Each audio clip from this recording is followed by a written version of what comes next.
আসসালামু আলাইকুম বন্ধুরা, আশা করি সকলে অনেক বেশি ভালো আছেন। দেখতে পাচ্ছেন আপনাদের জন্য ভিডিও বানানোর জন্য ফোনে চলে আসি আমরা দুই ভাই। ভাই এই জায়গার নাম কি রে? ভাই এই জায়গার নাম হইলে বট গাছ আর এই শিমুল গাছ একসঙ্গে। শিমুল গাছে ফুল হয় তা জীবনে ফল হয় না, কখনো ফল হয় না। আল্লাহর নিয়ামত, এখানে ফুল হয় তা ফল হয় না। আবার দুটি গাছ একসঙ্গে বসবাস করে। এই দেখেন বট গাছ আর শিমুল ফুল গাছ, মানে যে গাছে তুলা হয় একসঙ্গে, দেখেন মানে একসঙ্গে বসবাস করছে। ভালোবাসা দেখেছেন কেমন, দেখেন একসঙ্গে বসবাস। ভাই এ দুটো গাছ হ্যাঁ, উপর থেকে বট গাছ লেগেছে। এখানে জাহাজ বাইনতো, মানে আগে দাদারা বলতো এই শিমুল গাছে নাই জাহাজ বাইনতো। তাহলে শিমুল গাছটা কত বড় তুমি একটু ভেবে দেখো ভাই। আমার যশোরে এটা বাগেরহাট বাজার করিসিয়া গ্রামে। ভাই তাই এর ইতিহাসটা তাহলে বিশাল ইতিহাস বিশাল।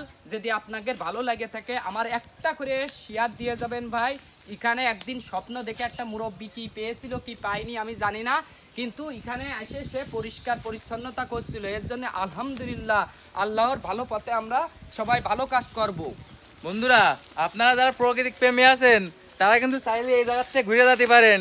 এটা কিন্তু আমাকে যশোর থেকে খুবই কাছে। আমাকে যশোর পুলিরহাট বাজার থেকে মাত্র 15 টাকা ভাড়া এই জায়গায় আসছি। পুলিরহাট বাজার থেকে সোজা বাগেরহাট বাজারে চলে আসবেন। বাগেরহাট বাজার থেকে করিসিয়া গ্রামে ঢুকে